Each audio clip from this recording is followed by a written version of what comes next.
जब मैं कॉलेज में था और छात्रावास में था, दिल्ली विश्वविद्यालय के हिंदू कॉलेज के छात्रावास में, तो 1 वर्ष के लिए मैं रूममेट के साथ था और उसके बाद अलग कमरा मिल गया। तो रूममेट के साथ रहने के एडजस्टमेंट की अपनी समस्याएं हैं। तो मैं सुबह एक छोटा सा टेप रिकॉर्डर रख के और कीर्तन लगा दिया करता था स्लो वॉल्यूम में, और उसके बाद मैं पूजा करता था, उसके बाद क्लास चला जाता था। मैं उन दिनों पोस्ट ग्रेजुएशन कर रहा था। तो एक दिन मेरे मित्र ने कहा कि तुम रोज ये सुनते हो और इससे तुमको क्या मिलता है कीर्तन से? मैंने कहा कि क्या मिलता है, मिलने के लिए तो मैं सुनता नहीं हूँ, मुझे अच्छा लगता है इसलिए मैं सुनता हूँ। तो उसने कहा कि ये क्या है? हमने कहा कि ये तो सिद्ध महामंत्र है। तो उसने कहा कि मंत्रों में तो सुना है कि शक्ति होती है। मैंने कहा कि मंत्रों में तो शक्ति होती है। फिर उसने कहा कि क्या तुम इस मंत्र की शक्ति मुझे दिखला सकते हो? तो मैंने कहा मैंने तो कभी इस दिशा में कभी सोचा नहीं और कभी ऐसा प्रयास भी नहीं किया, न कोई ख्वाहिश रही। और मैंने अपने गुरु को याद किया। हमने कहा कि अब ये क्या चाहते हैं पता नहीं, और मैं क्या कर पाऊंगा ये भी पता नहीं। तो मन में ऐसी कुछ प्रेरणा आई कि ठीक है, तुम कीर्तन करो, कोई बात नहीं। तो मैंने उसको कहा कि मैं तुम्हारे बिस्तर पर आता हूँ, तुम आंख बंद करके मेरे साथ कीर्तन करो, और शर्त यही है कि दिमाग कहीं और नहीं रहना चाहिए। तुमको पूरी तरह with full concentration you have to follow the tune that I am singing. तो मैंने जो एक आप बीते सुना रहा हूँ आपको कि 1.5-2 मिनट के बाद 2 मिनट के बाद मुझे लगता है कि उसने मेरी वो दीवार के सहारे बैठा हुआ था, बल्कि यूं कहें कि दीवार में शरीर का आधा हिस्सा था और आधा हिस्सा बिस्तर पे था जिसको। तो उसने मेरी बाएं हथेली को धीरे से प्रेस किया। तो प्रेस किया तो मुझे लगा कि क्यों, तो मैं उसकी ओर घूम के देखा। फिर उसने मेरी हथेली को पकड़ लिया अपने दाहिने हाथ से। वो मेरे बाएं बैठे थे। तो उसके बाद उसने इशारा किया कि नहीं नहीं, तुम गाते रहो। थोड़ी देर बाद वो लेट गया। उसके बाद मुझे भी थोड़ा तनाव हो रहा था कि हो क्या रहा है, मेरी समझ में नहीं आ रहा है। उसके बाद थोड़ी देर 5 मिनट कुछ कीर्तन करने के बाद मैं रुक गया। मैंने कहा कि क्या हुआ तुम्हें? कहा कि तुम जो ये साधना करते हो, तो ये पद्धति कहाँ से तुमने सीखी? हमने कहा कि तुम्हारा सवाल क्या, ये बताओ।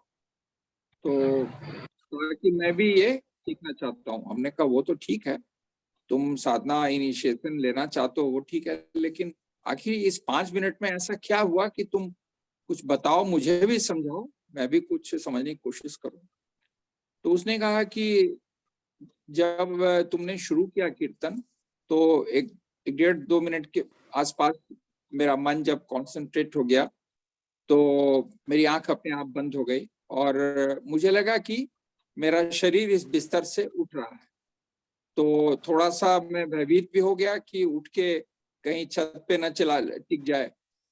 तो उसने कहा कि इसलिए मैंने तुम्हारी हथेली पकड़ ली कि शरीर कहीं ऊपर छत में चला जाएगा तो फिर मेरा क्या होगा। और वो कहा कि उसके बाद अजीब सा एक एहसास हुआ। तो शब्द तो नहीं है मेरे पास, लेकिन मैंने देख लिया कि इस महामंत्र में कुछ जादुई शक्ति है। खैर, मैंने कहा कि देखो, बारिश हो रही है बहुत तेज, और इस बारिश में कहाँ जाओगे? कहा कि नहीं, अगर आज दीक्षा हमको दिलवा सकते हो तो दिलवाओ, वरना फिर तुम जाओ। मैंने कहा ठीक है, अब एक रिस्पॉन्सिबिलिटी आ गई सर पे। तो मैं फिर उसको लेकर मॉरिस नगर से मैंने बस पकड़ के फिर मैं D41 साउथ एक्सटेंशन में उसको ले आया और फिर वहां उसने दीक्षा ली। ये प्रकरण हुआ। और भी मेरे कई मित्रों ने जो दिल्ली विश्वविद्यालय मेरे साथ थे दीक्षा ली। तो एक बार बाबा के साथ वो दिल्ली अक्सर आते जाते थे उस समय, 78-79 की बात बता रहा हूँ, क्योंकि उस बीच विदेश का कई दौरा उनका हुआ, बाहर डीएमसीज हुए, आप सभी जानते होंगे। तो एक बार संजोग हुआ कि बाबा के साथ मैं गाड़ी में बैठा था, तो उन्होंने पूछा कि हरानंद, तुमने बहुत लोगों को दीक्षा दिलवाई। हाँ, इसमें एक और अच्छी बात यह हुई कि रमानंद दादा जो उन दिनों पीए हुआ करते थे, तो उनको रिक्वेस्ट करके, उनसे गुजारिश करके मैंने उन लोगों को पीसी भी करा दिया बाबा से, जो कि नॉर्मली बाबा अलाउ नहीं करते थे, इतने नए मार्गी की पीसी होती नहीं थी, लेकिन उन्होंने करा दिया और पीसी के उनके अपने अपने अनुभव हुए। वो एक व्यक्तिगत बात है, पर ऑफ कोर्स उन्होंने मुझसे शेयर किया। तो बाबा ने मुझसे कहा कि हरन, तुमने तो काफी अपने मित्रों को दीक्षा दिलाई, और तुम्हें क्या लगता है कि ये रह पाएंगे लंबे समय तक? तो अब बाबा कुछ पूछते थे तो उसका अर्थ तो हमेशा गंभीर होता था, तो ज्यादा बोलने की आदत थी नहीं। मैं चुप रहा। बोले कि देखो हरानंद, मुझे ऐसा लगता है कि ये लोग तुम्हारे संपर्क के कारण तुम्हारे साथ हैं, इसलिए तुम्हारे साथ से प्रभावित होकर इन लोगों की जो है आध्यात्मिक तरंग जगी है, और जिस दिन तुम से अलग हो जाएंगे तो धीरे धीरे ये वो इनकी जो दीप शिखा है वो बुझ जाएगी। और यकीनन ऐसा ही हुआ, क्योंकि दिल्ली विश्वविद्यालय से पढ़ाई खत्म करने के बाद हम लोग अपनी अपनी जगह में आ गए, सिविल सर्विसेज में आ गए, और कोई हाई कोर्ट में लॉयर हो गए, जो भी है। तो इस घटना का उल्लेख मैं इसलिए कर रहा हूं कि ईश्वर से जो प्रेम है वो क्षणिक रूप से जग भी सकता है और समाप्त भी हो सकता है। मैंने अपने आंदमार्ग के लंबे, जो मेरा आंदमार्ग के साथ रहा आंदमार्गियों के साथ, तो मैंने देखा कि आंधी की तरह लोग आए और तूफान की तरह गुजर भी गए। मैं किसी पर कोई टिप्पणी नहीं देना चाहता, मैं सिर्फ इतना कह रहा हूं कि ये जो प्रेम है, इस प्रेम में जब तक मन की रूहानी भावनाएं नहीं जुड़ेंगी, तब तक इस प्रेम को वक्त की आंधी में खड़ा करना बहुत मुश्किल है। देखिए, हम सभी जानते हैं कि हम सभी बचपन से प्रेम देखते आए, माँ का, बहन का, भाई का, पिता का, और सबका। और जो वैवाहिक जीवन से गुजर रहे हैं वो परिवार में भी सबका प्रेम देख रहे हैं। ईश्वर के प्रेम और परिवार के प्रेम में फर्क सिर्फ इतना है कि एक स्थायी है और एक अस्थायी। क्योंकि बाबा ने एक जगह कहा है कि कोई भी तुम्हारा जो घनिष्ठतम व्यक्ति है वो कितनी दूर तक तुम्हारे साथ जा सकता है। अधिक से अधिक तुम्हारे दोस्त, तुम्हारे पुत्र, सहचर, आत्मीय जन शमशान घाट तक जाएंगे, उसके आगे तुम्हारे साथ कोई नहीं जा सकता। उसके आगे सिर्फ एक वही परम सत्ता जाएगी। तो इस बात का एहसास कि ये रिश्ते क्षणिक हैं, ये तभी हो पाता है। देखिए, ऐसा है कि पीतल पीतल है और सोना सोना है, इसका एहसास तभी होता है जब गोल्ड से कांटेक्ट बने। जिसने सोना को देखा नहीं और उसको पहचाना नहीं, उसके लिए तो पीतल ही सोना है। तो जगत के रिश्ते अपनी जगह पे बहुत आवश्यक हैं समाज में, जीवन में रहने के लिए, पर इस बात को भी समझ लेना पड़ेगा कि बहुत लोगों ने इसकी गहराई को, सच्चाई को समझ लिया। सिद्धार्थ जो है वो अगले राजा थे, शुद्धोधन के बाद वो राजकुमार थे। नई शादी के बाद उनको राहुल भी, एक पुत्र भी हुआ था, और उसके बाद वो अचानक उन्होंने बाहर जाने का फैसला किया, घर छोड़ने का फैसला किया। उनके पिताजी ने, जो राजा थे शुद्धोधन ने, उन्हें बुला करके कहा, उन्होंने छुपाया नहीं कुछ, अपने पिता को कहा कि देखिए, मेरा अब इस परिवार में और आपके इस राजकाज के काम में मेरी कोई रुचि नहीं है, मैं अब सत्य की तलाश में निकलना चाहता हूँ। तो पिता ने कहा कि तुम जो चाहो मुझसे मांग लो, मैं सब कुछ दूंगा, लेकिन तुम इकलौते पुत्र हो और छोड़कर जाओगे तो फिर वारिस कौन बने। तो उन्होंने कहा कि देखिए, आप वरदान देना चाह रहे हैं तो 3 वरदान हमें दे दीजिए। तो शुद्धोधन ने कहा बताओ। कहा कि हमें बुढ़ापा न आए ऐसा वरदान दीजिए। कहा कि ये मैं कैसे दे सकता हूँ। तो फिर कहा कि ठीक है, मैं स्वस्थ रहूं, कभी बीमार ना पड़ूं, ये वरदान दे दीजिए। तो उनके पिता ने कहा कि ये भी मैं कैसे दे सकता हूँ, कैसे मैं आश्वस्त कर सकता हूँ कि तुम कभी बीमार ही नहीं पड़ोगे। फिर उन्होंने कहा कि मैं मरूं नहीं, ये भी एक वरदान दे दीजिए मुझे। बोले ये तो संभव ही नहीं है, मैं तो स्वयं जानता हूं कि मेरा शरीर नश्वर है। तब फिर भी पिता ने कहा कि चलो कुछ और मांग लो। तो सिद्धार्थ ने कहा, सिद्धार्थ मैं इसलिए कह रहा हूं कि उसमें वो बुद्ध नहीं हुए थे, उन्हें समाधि नहीं प्राप्त हुई थी, इसलिए बुद्ध उनको उस समय नहीं कह सकते थे। तो अंत में बुद्ध ने कहा कि चलिए, आप ये 3 वरदान मुझे नहीं दे सकते हैं तो एक अंतिम वरदान दे दीजिए। शुद्धोधन ने कहा कि बताओ बेटा, क्या कर सकता हूं तुम्हारे लिए। बोले कि मरने मौत से तो आप मुझे बचा नहीं सकते हैं, लेकिन मरने के बाद मेरी आत्मा मैं फिर पुनर्जन्म ना ले, ये आप आश्वासन मुझे दीजिए। तो उन्होंने कहा, हाथ जोड़ लिया। बोले कि नहीं, ये तो मैं कैसे आश्वस्त कर सकता हूं कि मरने के बाद तुम पुनर्जन्म ना लोगे। तो बुद्ध ने कहा कि जब आप मुझे मेरे मन की कोई इच्छा ही नहीं पूरी कर सकते हैं तो मुझे आप जंगल जाने से कैसे रोक सकते हैं। तो इस तरह बुद्ध निकल पड़े। उसके बाद ये बात और है कि उन्होंने अपने प्रमुख अमात्य चीफ मिनिस्टर को भी भेजा वापस आने के लिए, लेकिन बुद्ध ने उनको हाथ जोड़ लिया कि मैं वापस नहीं जा सकता। ये बुद्ध की कहानी मैं इसलिए कह रहा हूं कि कभी न कभी जीवन में वो क्षण आता है कि जागतिक प्रेम की निस्सारता का एहसास हो जाता है, और जागतिक प्रेम जितना भी सघन हो, उसका छिछलापन कभी कभी दिख ही जाएगा, क्योंकि ये हम सभी ने महसूस किया है कि जब स्वार्थों की टकराहट होगी तो समस्याएं वहीं खड़ी होती। कौन सा ऐसा व्यक्ति नहीं है जिसके संबंधों में टकराव न पैदा हुआ हो, संघर्ष न पैदा हुआ हो। मैं जागतिक संबंधों की बात कर रहा हूं।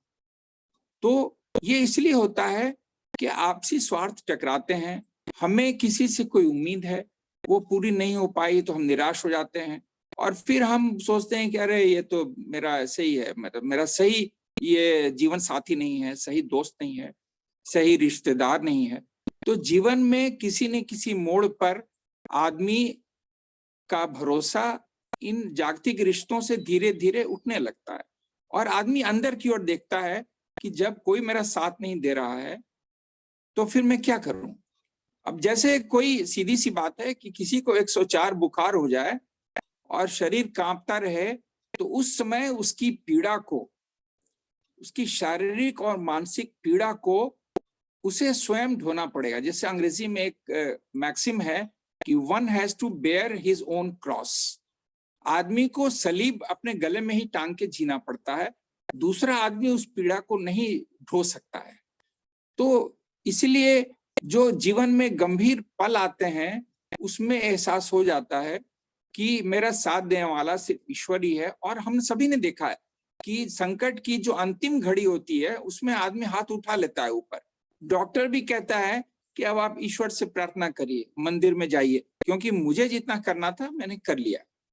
तो ये प्रेम जो है ईश्वर के प्रति जगता है, आपातकालीन परिस्थितियों में भी जग सकता है, किसी गुरु के संरक्षण में भी जग सकता है, किसी की प्रेरणा से भी जग सकता है। उपनिषद में इसके लिए एक शब्द दिया गया, नचिकेताग्नि। ये नचिकेताग्नि जब जल जाती है अंदर, जब रूह में एक प्यास जग जाती है, एक आग जल जाती है, तो वो बुझती नहीं है, क्योंकि उसमें हमेशा इस बात का एहसास हो जाता है कि सच्चा साथी यही है।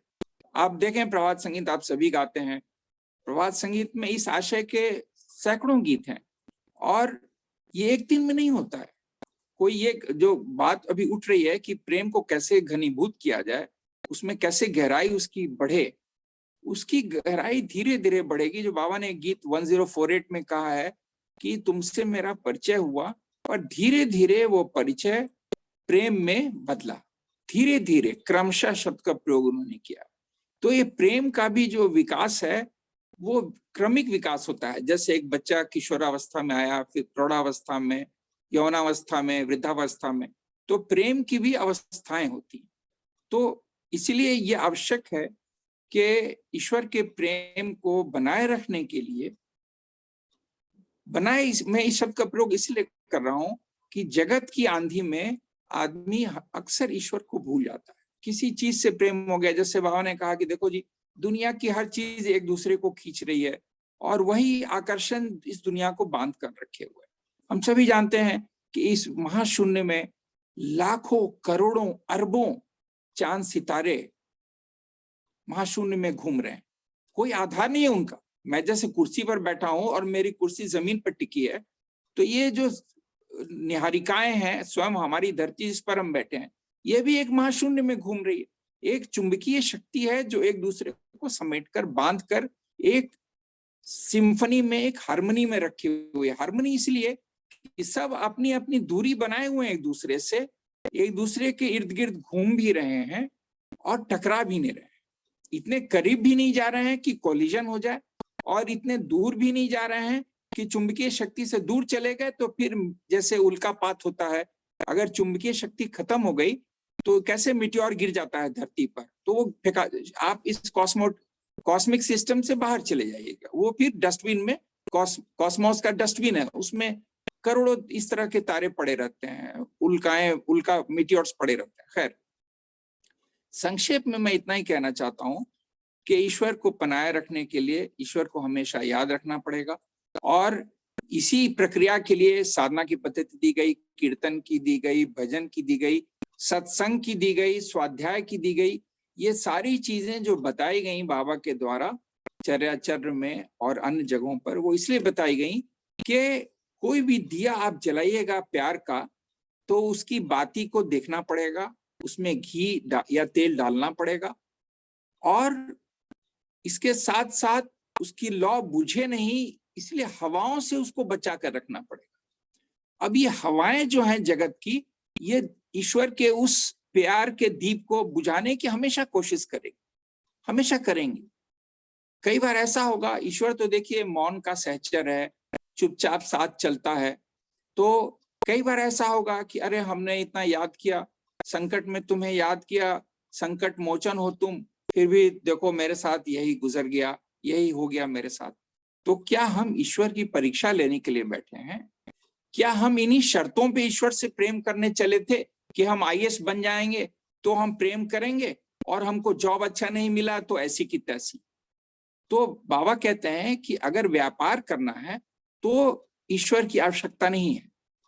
व्यापार करने के लिए अगर प्रेम एक ट्रांजैक्शनल बिहेवियर है, बहुत लोग हैं दुनिया में, व्यापार करिए उनसे, लेकिन अगर सौदेबाजी नहीं करनी है कि तुम एक दो मैं एक दूंगा, तो फिर मेरे पास आओ, सब कुछ छोड़ के मेरे पास आओ। इसीलिए इन सारी विधाओं का, प्रयासों का सम्मिलित जो समाहार है, तो वही फिर धीरे धीरे प्रेम को प्रगाढ़ करेगा। इस बात को कभी नहीं भूलना चाहिए कि आप प्रेम का कैसा भी दिया जलाइएगा अपनी रूह के भीतर, उसको आंधियों से बचाना पड़ेगा, उसमें उसकी लौ को संभालना पड़ेगा, उसमें तेल डालना पड़ेगा। ये तेल और ये बाती क्या है? यही जो है कीर्तन है, भजन है, सत्संग है। आप कभी बुझे भी रहिएगा तो आप देखिएगा कि 2 प्रभात संगीत सुन के आप में ऊर्जा आ जाएगी। 15 मिनट कीर्तन करिएगा आप एकाग्र मन से, तो आप में बहुत सकारात्मक ऊर्जा आ जाएगी। बाबा ने कहा है कि every thought is a particle of energy. इस बात को हम लोग समझ नहीं, ये स्पष्ट मैं उन्हीं के शब्दों का प्रयोग कर रहा हूं। Every thought is a particle of energy. तो जो विचार अगर हम ईश्वर के बारे में चिंतन कर रहे हैं, तो वो थॉट एक पार्टिकल ऑफ एनर्जी है, उससे हमें ऊर्जा प्राप्त हो रही है, उसी तरह अगर हम किसी नेगेटिव चीज के बारे में चिंतन कर रहे हैं तो मन उसी ओर जाएगा। देखिए, मन का तो बहुत स्पष्ट है नियम, मन पानी की तरह है, छोड़ दीजिएगा तो पहाड़ी से नीचे उतरेगा। और अगर अंडरग्राउंड वाटर को बहुमंजिली इमारत में चढ़ाना है तो पंप का इस्तेमाल करना पड़ेगा, ताकत लगानी पड़ेगी, पानी अपने आप ऊपर नहीं चढ़ेगा। तो मन को ईश्वर की ओर बढ़ाने के लिए पंप का इस्तेमाल करना पड़ता है, उसको प्रेशर देके पानी को उठाना पड़ता है, नहीं तो पानी नीचे ही जाएगा जगत की ओर। वस्तु, सामान, लोग, रिश्ते, घर, गाड़ी, पद, पावर, पैसा, सारी दुनिया इसी के पीछे भाग रही है। देखिए, आवश्यक चीजों की व्यवस्था करना एक अलग चीज है और उनके पीछे भागना एक अलग चीज है। दो अलग स्थितियां हैं कि आप किसी चीज का सम्यक रूप से उपयोग कर रहे हैं, रैशनल यूटिलाइजेशन कर रहे हैं, और किसी चीज का मिस यूटिलाइजेशन कर रहे हैं, तो वो दो अलग स्थितियां हैं। इसीलिए हमेशा उस नचिकेताग्नि को जलाकर रखने के लिए भजन, कीर्तन, सत्संग, स्वाध्याय करते रहना पड़ेगा। और धीरे धीरे जब ईश्वर से प्रेम और गहरा होगा तो आनंद की अनुभूति होगी, और फिर एक ऐसा रिश्ता जुड़ जाएगा जो कि इनसेपरेबल है। जैसे आपके शरीर के अंदर आपका दिल धड़क रहा है, वैसे ही ईश्वर जो मन के देवालय में स्थित है, बैठा हुआ है, वो कहाँ जा सकता है? भूल तो हमने की, हम उसको भूल गए। मन के देवालय में वो दीप जलाकर खुद बैठे हुए हैं, सिर्फ कहते हैं थोड़ा अंदर देखो। बस यही मेरे कुछ शब्द थे, और अनुभव तो बहुत है, पर और लोग भी अपने अनुभव को शेयर करें तो अच्छा लगेगा। धन्यवाद।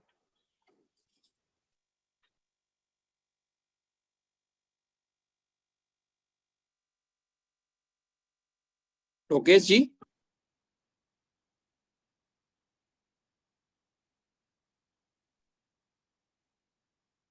दादाजी नमस्कार, मीतू सिंह बोल रही हूँ। आप जब भी बोलते हैं it's feast to an ear, इतना सुंदर लगता है, भावनाएं भी कंट्रोल नहीं होती है दादा, इतना सुंदर। और स्पेशली आज का जो आपने प्रेम पर बोला, परमात्मा से प्रेम पे बोला, इट्स सो गुड कि आंखों से आंसू आने लगे दादा। मेरी यही इस पर वो है, बहुत अच्छा बोला दादा। नमस्कार दादा। जी जी जी जी, बिल्कुल बिल्कुल, यही मैं कहना चाह रहा था दीदी, कि जिस प्रकार बाबा ने बोला है कि परमात्मा हमें हर समय देख रहे हैं, ये अनुभव हमें हर समय करते रहना है। दादा ने उसको बहुत सिस्टमेटिक और एकदम जो नया साधक है, पुराने साधक है, उन सब के हिसाब से हम लोगों को दादा के माध्यम से जानने को मिला है और बहुत अच्छा अनुभव मिला है। तो मैं हमारे बीच में कुछ और वरिष्ठ लोग भी हैं, जैसे दीदी आराधना दीदी हैं, तो मैं आराधना दीदी से अनुरोध करता हूँ कि वो भी हमें दादाजी नमस्कार। हाँ दादाजी, एक मिनट दादाजी, अगर दीदी अभी नहीं सुन पाती हैं तो फिर हम आपका मार्गदर्शन लेते हैं दादा। जी जी नमस्कार। मैं ये बोलना चाह रहा था। दीदी दादा, राणा दादा, एक मिनट। दीदी अभी अनम्यूट हो गई हैं, दीदी का मार्गदर्शन ले लेते हैं, फिर आपके साथ आते हैं ना जी। हाँ दीदी, नमस्कार। नमस्कार सभी को। आज का विषय बड़ा अच्छा है, रियली हार्ट को छू दे रहा है। मैं ऐसे कभी बोलती नहीं, पर इतना हार्ट को छू रहा है कि रियली। तो दादा जो भी बोले बहुत अच्छा बोले, फिर मेरा ज्यादा नहीं, 2-3 सेंटेंस बोलूंगी। एक तो परमात्मा मीन्स अपने आप को आत्मसमर्पण, 101% आत्मसमर्पण कर देना है और अपनी इच्छा को उनकी इच्छा में मिला देना है। और जो हमारा यही है चित्त शुद्धि। जैसे कभी एक दुआ है ना, मैं हूं तो तू नहीं, तू है तो मैं नहीं, प्रेम की अति सांकरी, मैं हूं तो तू नहीं, तुम है तो मैं नहीं। प्रेम की गली रियली इतना सकरा है, इतना नैरो है, उसमें दो नहीं समा सकता है। तो जहाँ आई खत्म होगी, वहीं प्रेम जग जाएगी। तो वो कैसे खत्म होगी, वो दादा अभी बहुत विस्तार से बताया आप सबको। तो इसलिए सबसे तो बाबा बोल रहे हैं कि जैसे लॉर्ड शिवा ने पूछे थे ना, ये लॉर्ड शिवा की भार्या पार्वती ने पूछी थी कि मानव कैसे लिबरेट होंगे। तो उन्होंने बोले थे एक श्लोक है, फलिष्यति सिद्धे विशेष सिद्धेर प्रथमा लक्षणम द्वितीयं श्रद्धायुक्तम तृतीयं गुरु पूजनम चतुर्थ क्षमता भाव पंचम इंद्रियानुग्रह सप्तम षष्टम परिमिताहारम सप्तम नैवेद्यते। पर बाबा उन्होंने जोड़े हैं नहीं, सप्तम क्या है, कीर्तन। कीर्तन करो जी। इसलिए बाबा हमेशा बोलते थे, डीएमएस से जब भी जाते थे बाबा बोलते थे कीर्तन करो जी सहस्रार चक्र। इसलिए जब भी रियली मन को सहस्रार चक्र में रख करके कीर्तन करेंगे तो परमात्मा खींचे चले आ जाते हैं और प्रकृति के बीच में एक अलग आनंद आती है। वो मैं एक स्टोरी सुनाना चाहती हूँ रियली। एक बार आनंद नगर, जो मध्य आनंद नगर से बहुत पहले, कम से कम 20 साल पहले की बात है, मध्य आनंद नगर से मैं उमानी बस जा रही थी। गर्मी का दिन था और मेरी आदत थी कि जेब में एक माला रखने का। तो उमानी बस जाते जाते जब चितमू से आगे निकलते हैं, पैदल जा रही थी मैं। उस समय गाड़ी वगैरह की सुविधा नहीं रहती थी, इसलिए पैदल ही हम लोग चले।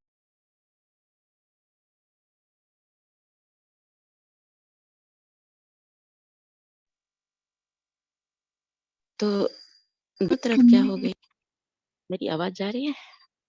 हाँ आ रही है दीदी, बीच में वो हो गई थी, म्यूट हो गई थी, आ रही एक है। फोन आ गई, एक फोन आ गई थी। तो मैं जब जा रही थी, पैदल चलते जा रही थी, तो दोनों तरफ जंगल थे, बीच में रोड है। चलते जा रही हूँ और जेब में मेरी हाथ है जेब में और माला है। आवा आवा कर रहे हैं, पर मेरा जो माइंड जो है प्रकृति के बीच में है और मैं ऊपर देख रही हूँ आकाश की तरफ। सूर्यास्त हो रही थी, बड़ा आनंद आ रहा था और मेरे को लग रहा था कि बाबा मेरे साथ में चल रहे हैं। वो और गाना में एक गाना है, मेघेर थे आड़ाली, मेघेर थे आड़ाली की लीला रुचि। इसका मैं स्टार्टिंग याद नहीं आ रही है। तो मैं एक, मेरा इतना अच्छा लग रहा था, आनंद आ रहा था कि सच में मैं एक अंदर से उस आसमान में बाबा बैठे हैं, देख रहे हैं और मैं ये गाना आते जा रहे हूँ और ऊपर वो एक अलग आनंद थी। और रियली वो आनंद पता नहीं अभी भी माइंड खोजता है, पर परमात्मा की कृपा से ही ये होती है। प्रेम भी ये भी सब उनकी कृपा से। बाबा बोलते हैं करो और पाओ। इसलिए एक नेचर के साथ और जो बाबा कीर्तन बोल रहे हैं उस सब के बीच में प्रेम और एक महसूस और आनंद की ओर जाते हैं और इस दुनिया से परे जीवन हो जाती है और उसमें सभी से प्रेम करना चाहिए।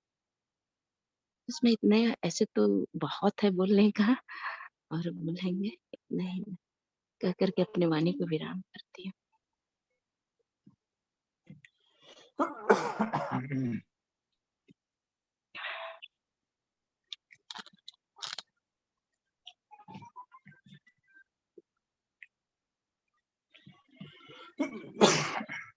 दादाजी नमस्कार, कैन यू हियर मी?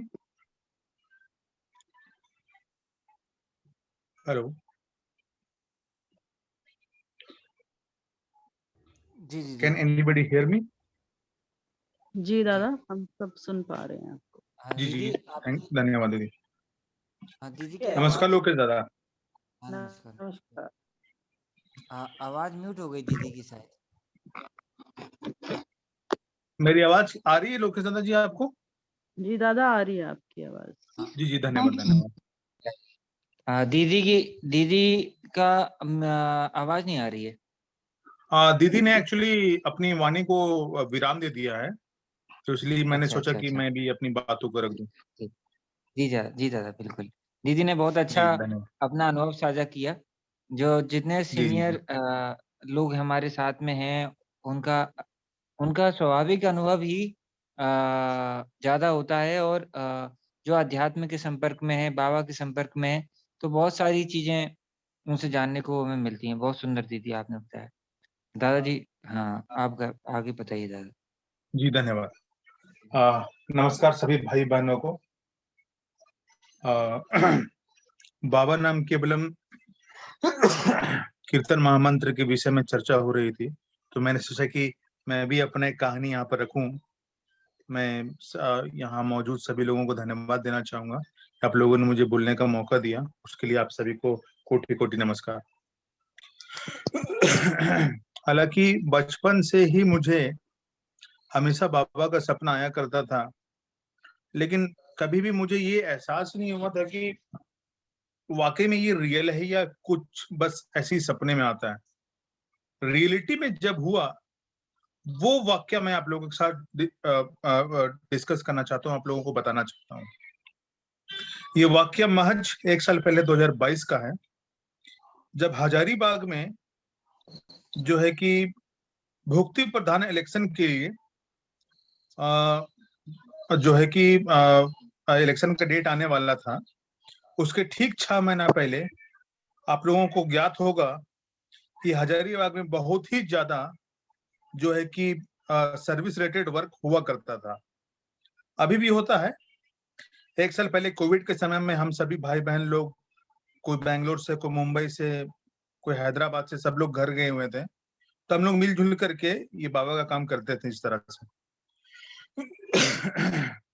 तो वहां पे जो ऑलरेडी कैंडिडेट थे, उनको ये डर हो गया था कि अगर इनका परिवार इसी तरीके से कंटिन्यूअसली काम करेगा तो कल होकर के इनके पिताजी भुक्ति प्रदान के दावेदार के लिए आ सकते हैं। ये रियल कहानी बता रहा हूँ। बाबा नाम केवलम में कितनी शक्ति है, रियलिटी में मैंने जो अपने जीवन में एहसास किया है वो आप लोगों को बता रहा हूँ। ऐसा कुछ नहीं कि कहीं मैसेज मैंने कहीं से सुना है, जो मैंने रियली में एहसास किया वो आप लोगों को बता रहा हूँ। तो जब लोगों को लगने लगा कि इनके पिताजी जो है कि भुक्ति प्रदान के लिए खड़े हो सकते हैं, और जो है कि वो खड़े होने के बाद चूंकि इनका लड़का लोग, इनका बेटा बेटी लोग इतना काम कर रहा है, लोगों का भरोसा जीता हुआ है, इनको वोट भी मिल जाएगा और ये जीत भी जाएंगे। तो जो रूलिंग पार्टी में जो लोग थे, उन्होंने कुछ साजिश किया। उन्होंने साजिश ये किया कि अभी जो व्यक्ति मैं आप लोगों को आपके सामने बोल रहा हूं, ये व्यक्ति, चूंकि मैं अपना इंट्रोडक्शन देना चाहता हूं, मेरा नाम ज्योति रंजन है और मैं टीसीएस में सीनियर सॉफ्टवेयर इंजीनियर हूं। मैंने हाल ही में 1 साल पहले रेवोल्यूशनरी मैरिज किया और बाबा का काम लगातार करते रहता हूं। उन लोगों ने मेरे जैसे व्यक्ति पर ये आरोप लगाया। के नेशनल सेक्रेटरी भी हैं दादा। हाँ हाँ, तो हाँ, लेकिन ये घटना की जरूरत नहीं है यहाँ। ये डिवोशनल जोन है, आप इसको थोड़ा जल्दी से कंक्लूड कर लीजिए। शॉर्ट में, हाँ दादा, शॉर्ट में ही बता रहे हैं। हाँ शॉर्ट में। जी जी जी, हाँ शॉर्ट में बता देना जी। तो उन लोगों ने मुझ पर बहुत ही ज्यादा आरोप लगाया, बहुत ही रंग बिरंगे के आरोप लगाए और पूरे आनंद मार्ग में ये हल्ला कर दिया कि मैं फलाना फलाना किस्म का व्यक्ति हूँ। अब आज से तकरीबन 5 से 6 महीने पहले हजारीबाग में एक शादी हुई थी भीष्म प्रताप गुप्ता की। लड़की थी आपका, ये बोलने की,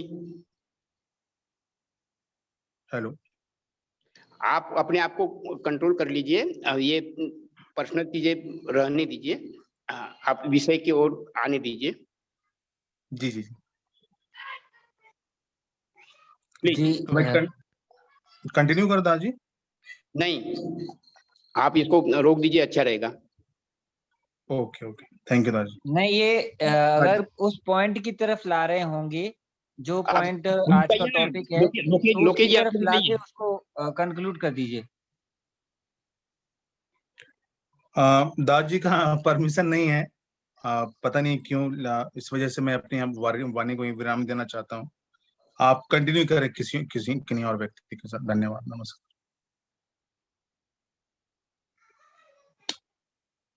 जी,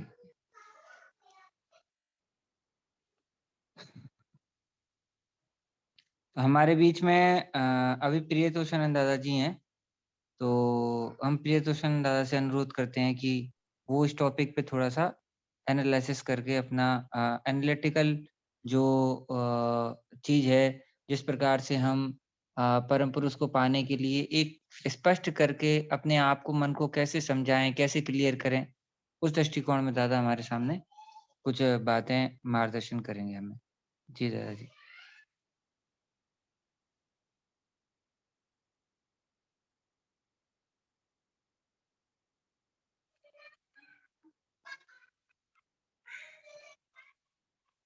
दादाजी, प्रीतोषानंद दादाजी।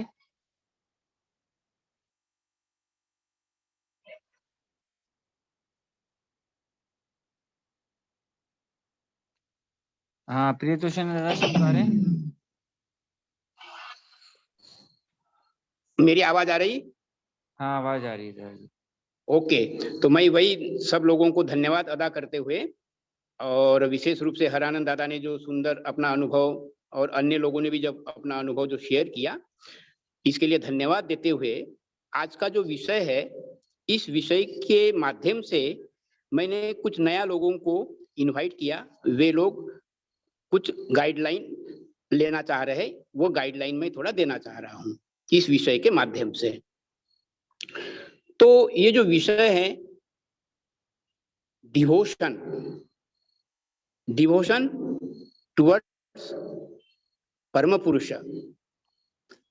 तो ये जो परम पुरुष है, हमारे हरानंद दादाजी ने विशेष रूप से बाबा की चर्चा करते हुए कीर्तन के बारे में जानकारी दिया, कुछ नियमों का पालन करने की प्रेरणा दी। इन सारे बीच में एक सुंदर उसका सूत्र बनता है। ये जो लाइफ है, इस लाइफ को मार्गदर्शन करने वाले जो हमारे प्रेरणा स्रोत है गुरुदेव आनंद मूर्ति जी, जिनको हम लोग प्यार में बाबा कहते हैं, और फिलासफर के रूप में उन्हें हम लोग श्री प्रभात रंजन सरकार जी के नाम से भी जानते हैं।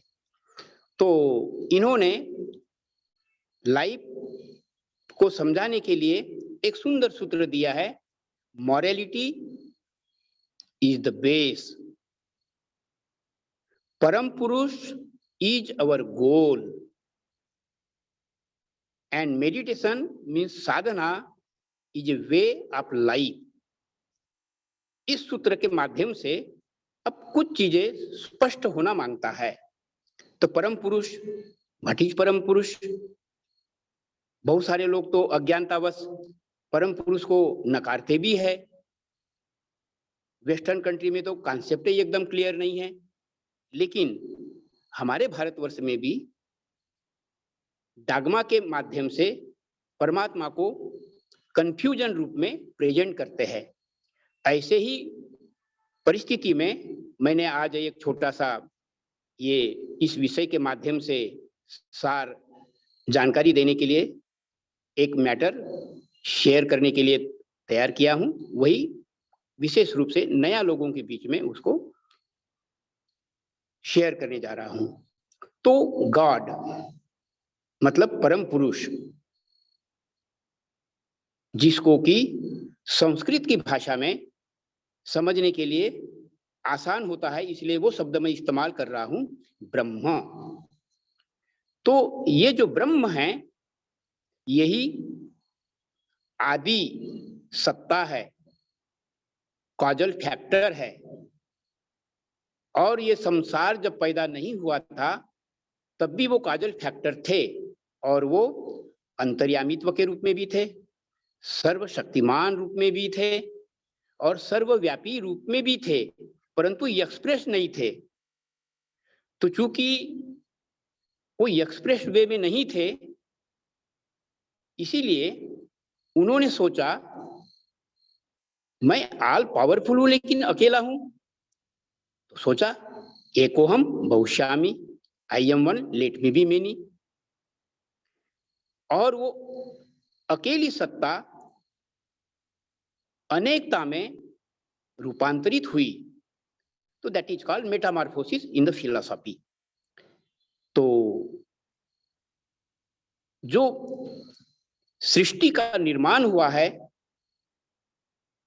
इस निर्माण के पहले की स्थिति है नॉन एक्सप्रेस्ड, जिसको कि निर्गुण सत्ता कहा जाता है। और वही सत्ता उन्होंने अपने संकल्प से एको हम बहुश्यामी के रूप में भाव लिया।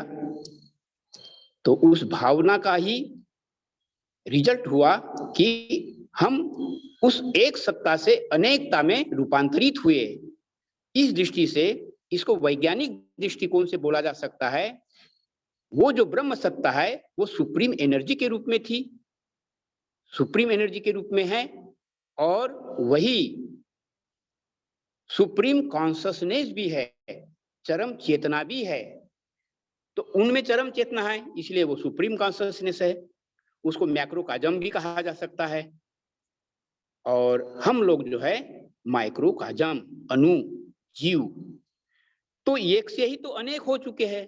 तो अणु का मन बहुत छोटा है, स्मॉल आई, और जो परमात्मा का आई है that is vast I, cosmic mind के रूप में। तो गुरुदेव के रूप में एक ऐसे गाइड मिलते हैं, जदा जदाई धर्मस्य ग्लानिर्भवति भारता, ये जो भगवान कृष्ण का हमें संदेश जो मिला है, उस संदेश के आधार पर कि वो गुरु के रूप में निर्गुण और सगुण के बीच में रहते हुए भाव भावातीत सेतु बनकर तारक ब्रह्म के रूप में एक विशेष संकल्प के साथ में आते हैं, एक विशेष मिशन के साथ में आते हैं, और उस मिशन को पूरा करने के लिए बड़े सौभाग्यशाली स्पिरिचुअल आर्मी को वो जोड़ते भी है। तो इसी दिशा में हम जो जुड़े हैं, दादा हरानंद जी ने जो सुंदर परिचय दिया बाबा के बारे में, अपनी अनुभूति शेयर की, और भी अन्य लोग काफी शेयर करना चाह रहे थे, तो मैं थोड़ा उन लोगों को रोकने की कोशिश की, क्योंकि नया लोगों को एक विशेष स्पष्ट कॉन्सेप्ट के माध्यम से मैं ये क्लियर करना चाह रहा था। तो ये कॉन्सेप्ट ऑफ स्पिरिचुअलिटी जो है, this concept of spirituality is based on our new humanism. तो ये न्यू ह्यूमैनिज्म के माध्यम से हम अनुरूप में हमारी जो अणु की मतलब जीव की जो यात्रा है, उसकी जो जर्नी है, अपूर्णता से पूर्णता की ओर ले चलने में नव्य मानवतावादी दृष्टिकोण देते हुए जो गुरुदेव आनंद मूर्ति जी तारक ब्रह्म के रूप में, मतलब एक लिविंग गॉड के रूप में मार्गदर्शन करते हैं, और उस मार्गदर्शन के शुरुआती में स्पिरिचुअलिटी एज ए कल्ट साधना करनी चाहिए, जिससे कि मनुष्य को पॉजिटिविटी की ओर जाते जाते एक आत्म अनुभूति का रास्ता तैयार हो जाता है। लेकिन वो टेम्पररी रह जाएगा अगर उसके चलने की जो यात्रा है वो गुरु के सानिध्य में जब तक एकाग्रता एकात्मता स्थापित नहीं हो पाती है। इसीलिए स्पिरिचुअल कल्ट को आगे अपडेट करते हुए स्पिरिचुअलिटी इन एसेंस, और आगे की जो गाइडलाइन है स्पिरिचुअलिटी एज ए मिशन, जब स्पिरिचुअलिटी एज ए मिशन जब उस भावना में वो इस्टेब्लिश हो जाता है, तब ये जो टेम्पररी जो प्रेम है वो परमानेंट प्रेम परमात्मा के प्रति इस्टेब्लिश होता है। तो टेम्पररी प्यार को परमानेंट प्यार में रूपांतरित करने के लिए ही ये जो 3 स्टेजेस है इसका वर्णन कर लेते हैं। Spirituality as a cult, spirituality in essence and spirituality as a mission. तो मिशन किसका? मिशन तो कॉस्मिक माइंड का होता है, और हम जो चुने गए होते साधक जीव माइक्रोकाजम, तो हम सब लोग उनके मिशन को फुलफिल करने के लिए एक माध्यम बनते हैं।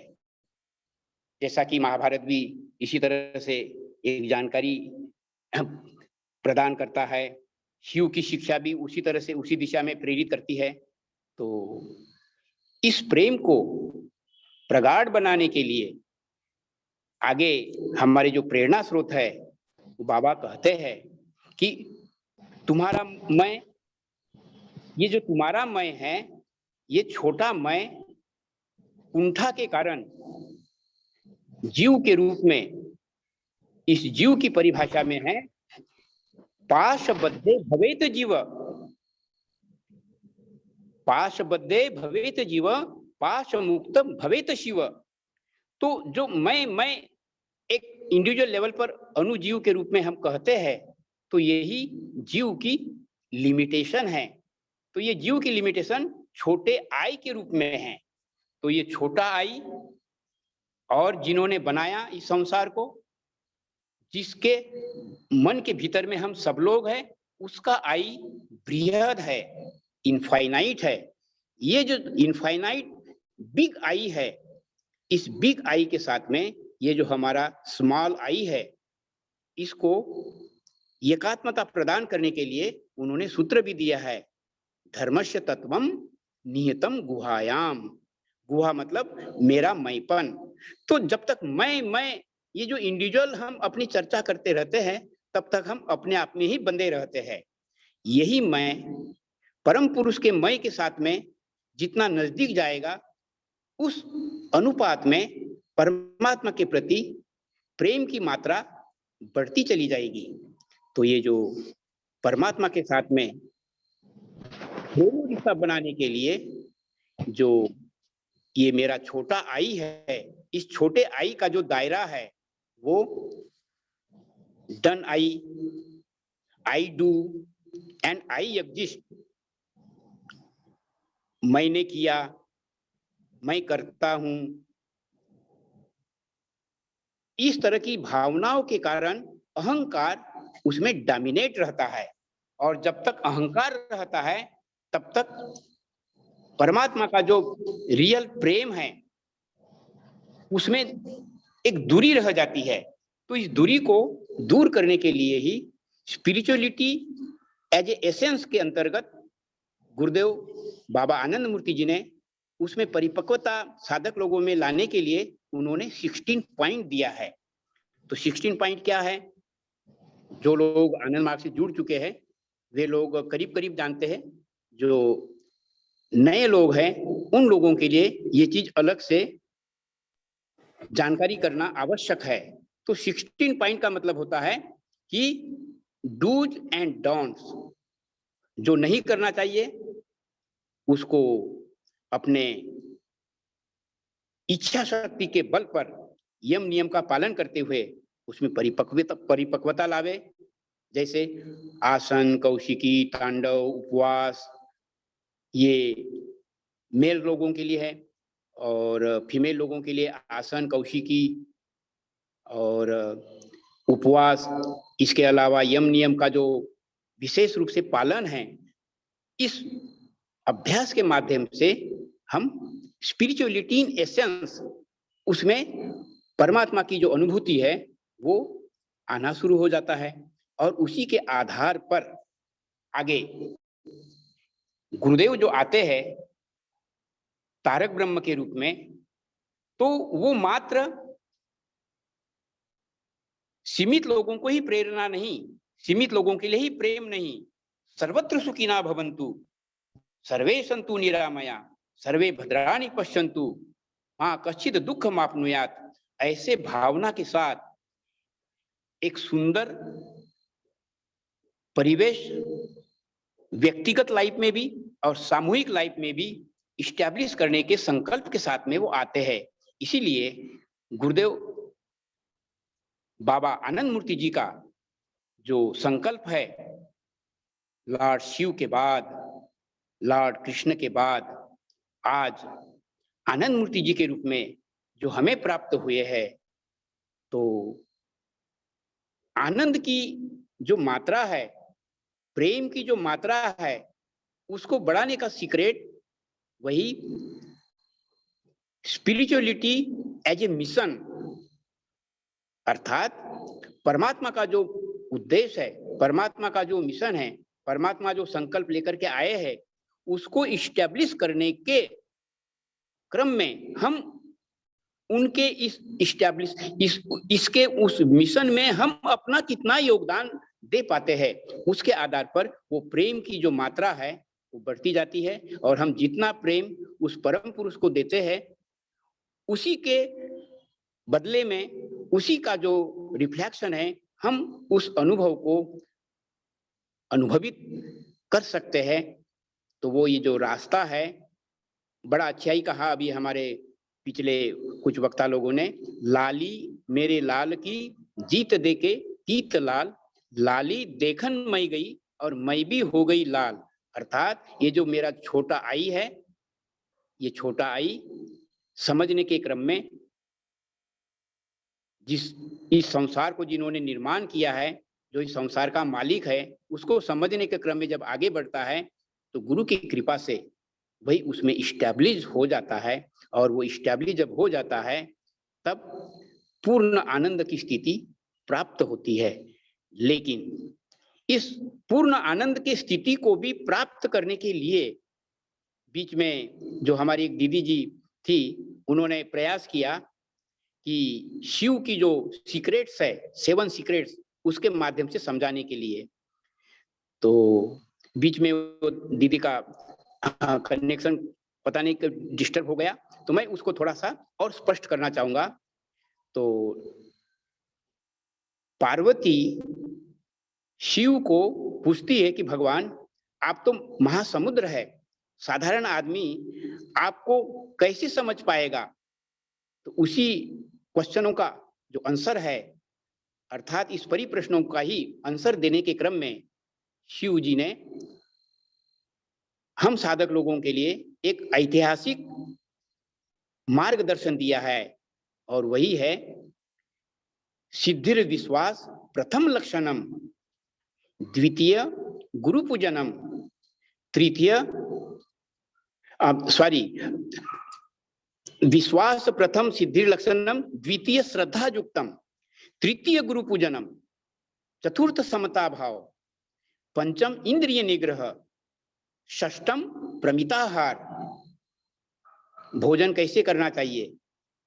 तो अभी कोरोना काल के इस बहुत सारी घटनाओं ने ये जो प्रमिताहार की जो प्रेरणा है, बहुत ही सटीक बाबा की जो गाइडलाइन है, शिव की जो गाइडलाइन है, उसी को अपडेटेड करते हुए अल्कलाइन ओरिएंटेड फूड 80% रखते हुए और 20% एसिडिक फूड के माध्यम से ये जो मनुष्य का शरीर, मनुष्य को जो मिला हुआ है, ये परमात्मा का ये एक्चुअली हाईएस्ट टेम्पल है। तो इस टेम्पल को अपडेटेड रखने के लिए ये जो 6वां पार्ट है प्रमिताहार, तो इस प्रमिताहार के माध्यम से और जो 16 पॉइंट की जो सारी गाइडलाइन है, उसको पालन करते हुए जब हम साधना करते हैं, जो कि अष्टांगिक साधना है, और इस अष्टांगिक साधना के अंतर्गत कीर्तन की चर्चा ऑलरेडी हो चुकी है। तो ये जो सांसारिक जीवन में अनेक सांसारिक कार्यों में जब लिप्त रहता है, तो उसमें आसक्ति पैदा हो जाती है। इस आसक्ति को प्रेम भाव में निर्माण करने के दृष्टि से ही ये जो कीर्तन है, this is the simplest approach. लेकिन ये कीर्तन पूरे विश्वास के साथ में होना चाहिए, और कीर्तन का विज्ञान भी है। जो हमारा सहस्रार चक्र है या गुरु चक्र है, उसमें जब हम फुल्ली कॉन्सेंट्रेट होकर के मेरे जो आराध्य है, उस आराध्य के आनंद के लिए ही मैं ये बाबा नाम केवलम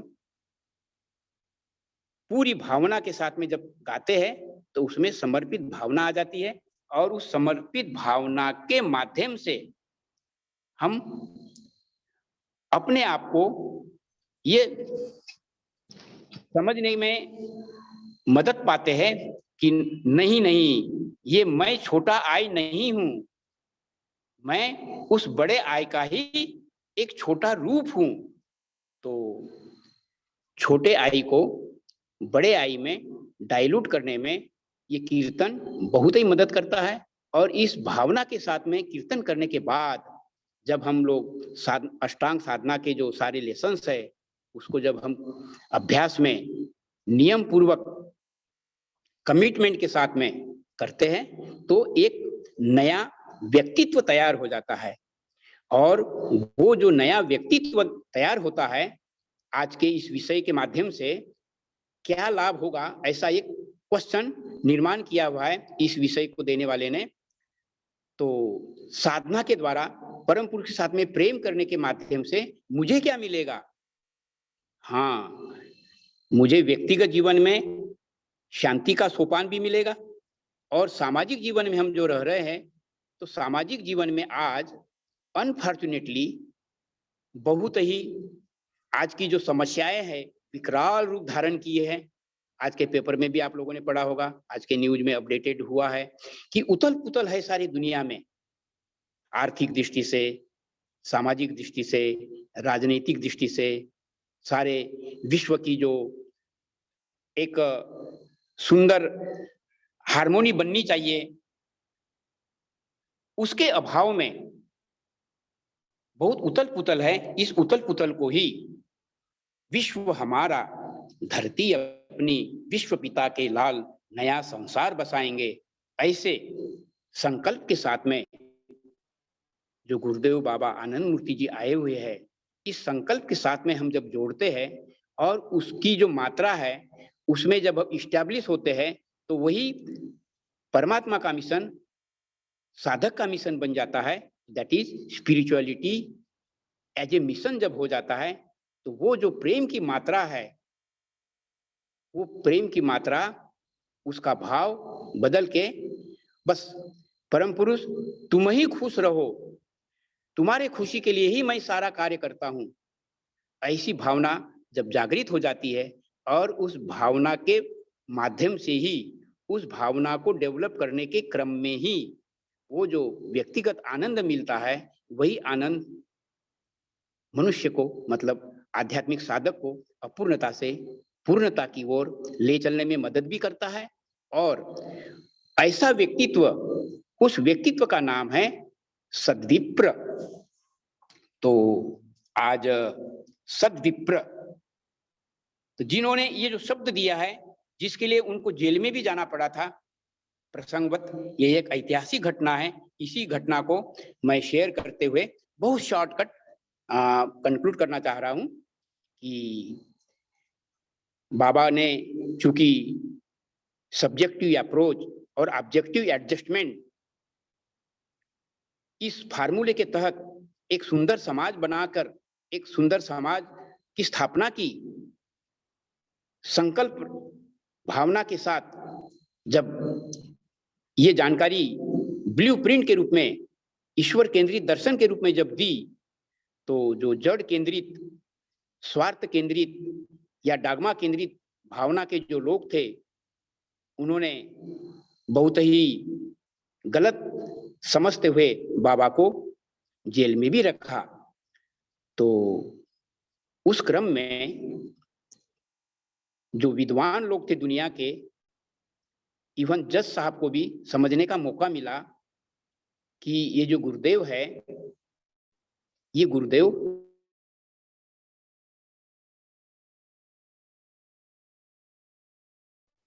और इस दर्शन के माध्यम से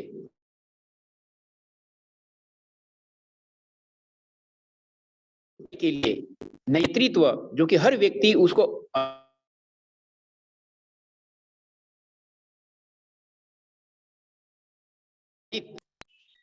सद्विप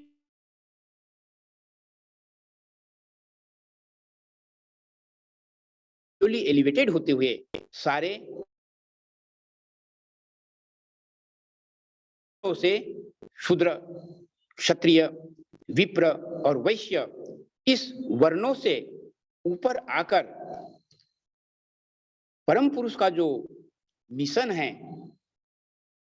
एक सुंदर समाज बनाने का, एक सद्विप्र समाज बनाने का, ऐसा समाज बनेगा तो सब लोगों को एक अनुकूल परिवेश मिलेगा।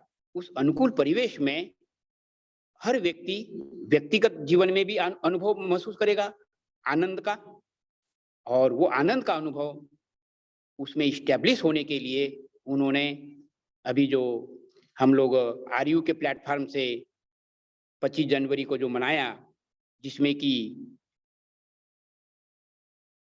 अस्ति, भाति और आनंदम, हमारा अस्तित्व है, ये कड़वा सच है, लेकिन इस अस्तित्व को मीनिंगफुल बनाने के लिए उसको प्रोग्रेस के पथ पर अग्रसर करना होगा। दैट भाति विभाति मीन्स डेवलपमेंट। तो दैट डेवलपमेंट, उसके लिए भी उन्होंने 6 स्पोक्स दिए हुए हैं। Spirituality as a cult, sorry, spirituality एक पहला पॉइंट है, स्पिरिचुअल फिलॉसफी। दूसरा स्पिरिचुअल फिलॉसफी है, ये तो एक थियरी है, उसको हम जब जीवन में उतारेंगे तो हमारी एक अपनी अनुभूति इस्टेब्लिश हो जाएगी, आत्म अनुभूति के रास्ते पर चलेंगे और अहम ब्रह्मास्मि के माध्यम से हम ये अनुभव कर सकेंगे कि जो आनंद का जो सागर है वो अनंत है। तो उसके लिए वो प्रैक्टिस है स्पिरिचुअलिटी एज ए कल्ट। लेकिन इसको करने के लिए एक अनुकूल परिवेश पैदा करने की दृष्टि से सामाजिक, अर्थनैतिक, इसलिए सोशियो इकोनॉमिक थ्योरी, उसके बाद में वसुदैव कुटुंबकम की भावना से ऐसा समाज जिसमें कि सब लोगों को नव्य मानवतावादी भावना से जीने का वातावरण पैदा हो सके। और पांचवा है स्क्रिप्चर, डूज एंड डोंट्स। इसके अंतर्गत तीनों फिलॉसफी को लाया, अब 3 शास्त्रों को लाया गया है, दर्शन शास्त्र भी, धर्म शास्त्र भी और समाज शास्त्र भी। और इसको मॉनिटर करने वाले, गाइड करने वाले, last but not the least, that is preceptor, guru. तो वही जो लिविंग गॉड है, वही व्यक्त महापुरुष है, वही व्यक्त मार्गदर्शन है। और जो अव्यक्त है वही लिमिटेशन है। उसकी पहली लिमिटेशन तो ये थी कि वो निर्गुण ब्रह्म के रूप में कोई एक्सप्रेशन पैदा नहीं कर पा रहा था। ये सगुण ब्रह्म के रूप में भी हम लोग इस संसार में आए, इसमें भी एक आदर्श गाइडलाइन का अभाव हो रहा था। लॉर्ड शिव के बाद, लॉर्ड कृष्ण के बाद, आज उस गाइडलाइन को बाबा आनंद मूर्ति जी के रूप में आए और वो सभी के जीवन के लक्ष्य के रूप में उन्होंने हमें ओत योग और प्रोत योग के रूप में जोड़ा है। और इसी जोड़ने के क्रम में जो मनुष्य का जो प्रेम है वो टेम्पररी प्रेम परमानेंट प्रेम में इस्टेब्लिश होगा ही। ये जो सूत्र है, इस सूत्र के अंतर्गत नीवो ह्यूमैनिस्ट व्यक्तिगत लाइफ में भी और नीवो ह्यूमैनिस्ट कलेक्टिव लाइफ में भी जब हम लोग अपने में इस्टेब्लिश करते हैं तो उससे क्या होगा। अभी ये जो कोरोना है और भी बहुत सारी आपदाएं हैं, नेचर को हम लोगों ने इतना हर्ट किया है कि इस प्लांट्स, एनिमल्स और ह्यूमंस, इनमें एक हार्मोनी इस्टेब्लिश होनी चाहिए थी, उसका अभाव रहा। तो क्या मिलेगा परमात्मा के साथ में प्रेम में इस्टेब्लिश होने में? तो यही सारी चीजों की उपलब्धि होगी और एक सुंदर समाज जो कि परमात्मा का संकल्प है, सुंदर समाज की स्थापना करते हुए उसमें व्यक्तिगत रूप में भी और सामूहिक रूप में भी हम एक सुंदर आनंद के रास्ते पर चल सकेंगे। और ये जो हमारा जो जीवन है चरितार्थ होगा। इस चरितार्थता के अनुभूति के अनेक स्टेजेस हो सकती है, होती ही है, इसको ही अनुभव करना, लेकिन आनंद के साथ। संगचदम संवददम संभो मनांसी जानताम, इस प्रेरणा के साथ। तो इस तरह का जो मार्ग है उसके मार्गदर्शक है गुरुदेव आनंद मूर्ति जी। लिविंग गॉड के रूप में, व्यक्त महापुरुष के रूप में वो आए हैं, व्यक्त किया है ईश्वर केंद्रित दर्शन। और इस ईश्वर केंद्रित दर्शन के माध्यम से जो भी सवाल रखे गए आज के इस विषय में, उसका सबका निदान है और यही जीवन की सार्थकता है। तो समय के लिमिटेशन में मैं गुरुदेव बाबा आनंद मूर्ति जी का जो अनमोल कंट्रीब्यूशन है, जो अनमोल प्रेरणा है, जो कि अल्टीमेटली प्रेम का सागर है, उसमें इस्टेब्लिश होने का यही उद्देश्य है। इसी 2 शब्दों के साथ अभी मैं अपने शब्दों को विराम देना चाहूंगा और कुछ समय थोड़ा सा बाकी है तो लोकेश जी को मैं ये स्टेज हैंड ओवर कर रहा हूं। इन्होंने बहुत परिश्रम किया है, हमेशा करते रहते हैं हमारे यूथ फेडरेशन के प्लेटफॉर्म से, और हमारे बीच में बुद्धिजीवी लोग हैं और भी अन्य फेडरेशन के जो लोग हैं जुड़े हुए हैं। हमेशा आप लोगों को आमंत्रित किया जा रहा है और आप लोगों का स्वागत है, और मैं फेडरेशन सेक्रेटरी होने के नाते आप सब लोगों का धन्यवाद अदा करते हुए मैं अपने शब्दों को विराम देते हुए लोकेश जी को आग्रह करना चाहूंगा कंक्लूडिंग फेज में आवे। धन्यवाद, नमस्कार। जी, धन्यवाद, बहुत धन्यवाद दादाजी। आपने बहुत ही फिलोसफिकली आज के टॉपिक को समझाया जिसकी आवश्यकता भी थी, और जिस प्रकार से स्टेप बाय स्टेप हम लोगों को एक लॉजिकली हमें आगे बढ़ना है, क्योंकि परमात्मा को प्राप्त करने के लिए, परमात्मा से प्रेम जगाने के लिए हमारी समझ स्पष्ट होनी बहुत जरूरी है। तो वो कैसे विकसित हो, उसे कैसे हम समझ सकें, उसके लिए आपने बहुत अच्छा मार्गदर्शन हमारे बीच में रखा है। तो आपको बहुत बहुत नमन है दादाजी। तो हमारे बीच में और भी हमारी वरिष्ठ दीदियाँ हैं, हमारी भाई भी हैं। तो कमल देव कहना चाहते थे, अब मैं सब शॉर्ट में ही पाऊंगा, तो मैं एकदम एंडिंग उसमें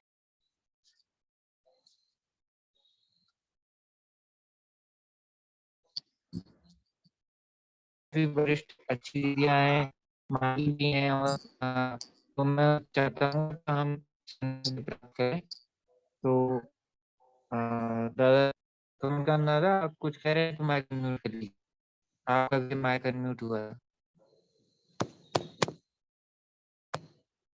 अगर नहीं तो मीरा दीदी से मैं अनुरोध करता हूँ, मीरा दीदी क्या हमें हमारी दीदी है, दादा तो आपकी आवाज क्लियर नहीं आ रही है बिल्कुल।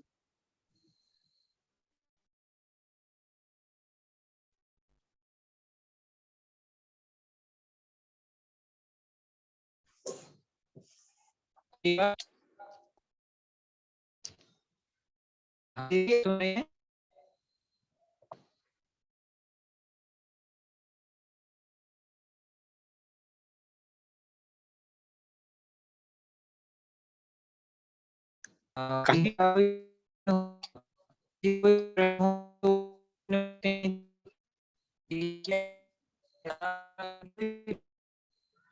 नाम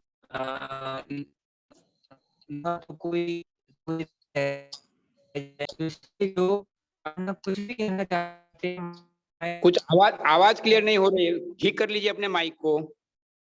अच्छा एक मिनट जी, एक मिनट।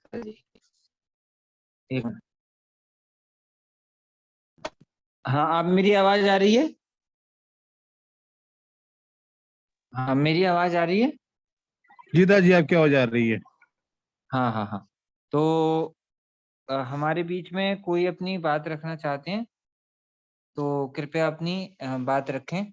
वैसे मैं मीरा दीदी से अनुरोध करता हूँ, मीरा दीदी अपना माइक अनम्यूट करके अपना बात साझा कीजिए। दीदी अपना अनुभव शेयर कीजिए। नमस्कार दादा, बहुत ही सुंदर था दादा की शिवानंद दादा और हरानंद दादा बहुत ही सुंदर एक्सप्लेनेशन किए। और एक्चुअली आज मेरा फास्टिंग भी है तो और लेट भी काफी हो गया है, तो नेक्स्ट सेशन में फॉर श्योर मैं अपना एक्सपीरियंस शेयर करूंगी। जी जी जी जी जी दीदी, कोई बात नहीं, धन्यवाद दीदी। में डाला जाए, मैक्सिमम लोगों का आज उपवास है। जी तो किन्हीं और का कुछ प्रश्न हो तो वो भी अपना शेयर कर सकते हैं। और हमारे बीच में और भी दीदियां हैं, जैसे मीतू दीदी सीनियर दीदी हैं, तो मीतू दीदी से भी मैं अनुरोध करता हूं कि वो अपना कुछ पॉइंट हमारे बीच में शेयर करें शॉर्ट में। नमस्कार दादा, थैंक यू सो मच। और इतना सुंदर सब्जेक्ट है, क्योंकि जैसे बाबा ने भी कहा है कि ये साधना या हम बाबा नाम केवलम करते हैं या हम 16 पॉइंट को फॉलो करते हैं या यम नियम पर हम लोग डालते हैं, ये सब चीजें मैकेनिकल या टेक्निकल नहीं है, इसमें कोई मैथमेटिक्स या लॉजिक भी नहीं है। इसमें जो सबसे मुख्य प्रधान है वो है प्रेम, ईश्वर के प्रति प्रेम। अगर प्रेम है तो आप 16 पॉइंट भी फॉलो करेंगे, आप यम नियम का भी पालन करेंगे। इमोशंस जो है, बाबा ने कहा ही है कि पशु और मनुष्य के बीच का जो डिफरेंस है वो उसका इमोशंस ही है। तो प्रेम का जो भाव है वो अति उत्तम भाव है, सब सर्वोत्तम भाव है, तो वो रखना तो अत्यंत आवश्यक है। लेकिन प्रेम करने के कि परमात्मा से प्रेम करने का ये फॉर्मूला है या ऐसे प्रेम हो जाता है, इसके लिए मैं थोड़ा सा डिफर हूँ। किसी को बाबा से प्रेम हो गया बाबा को देखते ही, किसी को बाबा से प्रेम हो गया बाबा से थोड़ा सा एक साक्षात्कार हुआ, पीसी हुआ, उससे प्रेम हो गया, किसी को बाबा से प्रेम हुआ बाबा के बारे में पढ़कर ही। तो प्रेम करने से हुआ, जैसे मैं अपना पर्सनल बताऊं तो मैं ये पांचजन्य से पहले जो गुरु सकाश करते हैं वो जैसे ही करती हूँ, मुझे कहीं ना कहीं फील आ जाता है कि बाबा मेरे साथ है। मतलब अब मॉर्निंग से लेके नाइट तक जो भी मैं कर रही हूँ वो लगता है कि बाबा देख रहे हैं, मैं बाबा के लिए कर रही हूँ। कहीं कुछ गलत होने लगता है तो उसी वक्त मन में कहती हूँ अरे बाबा गलती हो गई, सॉरी। तो वो प्रेम अंदर से अंदर, और जब ये फीलिंग आने लगती है कि आपकी कण कण में, आपके शरीर के हर रक्त जो बह रहा है शरीर में, उसके हर बूंद पे वो बाबा नाम केवलम चल रहा है। अगर कोई हमसे कहे उस वक्त कि चलिए हम आपका ब्लड निकाल के उसको टेस्ट करते हैं कि उसके अंदर कौन सी वेव है, suppose there is a technology derive to check it, और वहां उस टेक्नोलॉजी में अगर लग जाए कि हाँ बाबा नाम केवलम हमारे खून खून में चल रहा है, दिस इज लव। और ये लव ऑटोमेटिकली हो जाता है। बाबा इतना प्रेम देते हैं, इतना अधिक प्रेम देते हैं कि ये होना ही है, ये इनएविटेबल है, आप बच नहीं सकते इससे। तो यही मुझे कहना था। नमस्कार दादा। जी दीदी, धन्यवाद दीदी। आपने शॉर्ट में टाइम का ध्यान रखते हुए एकदम उस जो भाव प्रधान बात है उसको हमारे बीच में साझा किया। हमारे बीच में और भी दीदी हैं अभी, गीता दीदी अभी चली गई हैं, अमृता दीदी हैं, तो मैं अमृता दीदी से अनुरोध करता हूँ वो हमारे बीच में कुछ अपने पॉइंट रखें। अनुभूति दीदी हैं और एक दीदी सानिधि दीदी करके भी नाम है, तो वो अपना साझा करें नाम। और मैं बहुत सारे मार्गी भाई बंधु हैं, तो जिनको भी ऐसा लगता है कि वो कुछ पॉइंट अपना शेयर कर सकते हैं, तो वो अपना पॉइंट शेयर करें। सबका नाम मैं नहीं ले पाऊँगा, तो प्लीज़ शेयर योर एक्सपीरियंस। अपना अपना बहुमूल्य आपका जो अनुभव है, जो भी आपका विचार है, जिस प्रकार आपने बाबा के संपर्क में हर एक रहे हैं, तो कैसे एक हम समझते हैं कि परमात्मा के साथ, परम पुरुष के साथ हम अपना अटैचमेंट बढ़ाया है या बढ़ा सकते हैं, उससे दूसरों को भी प्रेरणा मिलती है। और दादा ने जो आज कहा है उसके ऊपर भी कुछ प्रश्न है तो वो भी पूछ सकते हैं।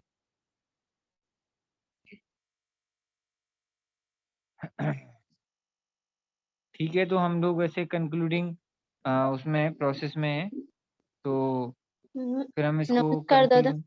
हाँ, नमस्कार, नमस्कार दीदी। सभी को नमस्कार। मैं बहुत शॉर्ट में बोलूंगी क्योंकि टाइम तो बहुत ज्यादा हो गया। जो मेरा अनुभव है और अभी टेक्निकली भी मैं इस चीज को रियलाइज करती हूँ, मैं वही बता सकती हूँ कि एक रस से भरा हृदय, प्रेम से भरा हृदय, ऑलरेडी प्रेम हमारे भीतर होता है, लेकिन उसको जब तक सही दिशा नहीं मिलती है तब तक वो भटकता है। अब वो भाव से भरा हुआ हृदय, उसको जब तक एक सही मार्गदर्शन या उसके जीवन में ऐसा कोई क्षण ना आए जहां पर उसको रियलाइज हो कि अनंत कहाँ पर है, मतलब एक ऐसा साथ, एक ऐसा प्रेम का सोर्स जो कभी हमसे दूर ना हो, कभी हमसे खत्म ना हो, तब तब जाकर वो रियलाइज करता है कि वो अनंत कहाँ पर है। अदरवाइज प्रेम तो हमारे अंदर है, हृदय से भरा हुआ रस, रस से भरा हुआ हृदय। ठीक है, बहुत सारे ऐसे लोग होते हैं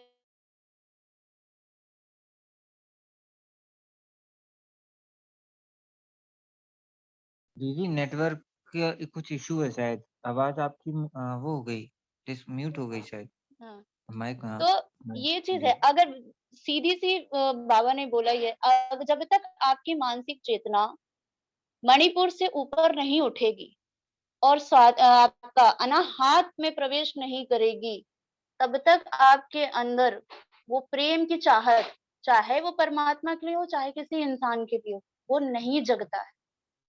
तो सबसे पहला तो ये आपका जो टेक्निकल पॉइंट मैं बोलती हूँ कि सबसे पहला आपका आधार वहां से बनता है जब आपकी मानसिक चेतना मणिपुर चक्र से ऊपर उठती है, हृदय चक्र में यानी कि अनाहत चक्र में जब प्रवेश करती है, तब जाकर वो प्रेम की चाहत आपकी शुरू होती है। फिर वो तो संस्कारों पर भी निर्भर करता है कि बचपन से ही आपको कोई ऐसा मार्गदर्शन करने वाला मिल जाए कि परमात्मा से प्रेम करो, परमात्मा से करो, ये बताने वाला। अदरवाइज वो हृदय फिर ढूंढता है, प्रेम तो ढूंढता ही है वो कहीं ना कहीं, वो फिर जो ही उसको वो इंसान में ढूंढेगा, वो किसी भी चीज में ढूंढेगा, ढूंढता है प्रेम। फिर वो समय में अगर उसको ये गाइडेंस मिल जाए, चाहे उसके मानसिक संघर्ष, उसके खुद के मानसिक संघर्ष के जरिए, या उसको उसको परमात्मा की ही कृपा से उसके परिवार में या उसके संगत में या कहीं कोई ऐसा बताने वाला कि सत्य क्या है, तब वो परमात्मा से जुड़ता है।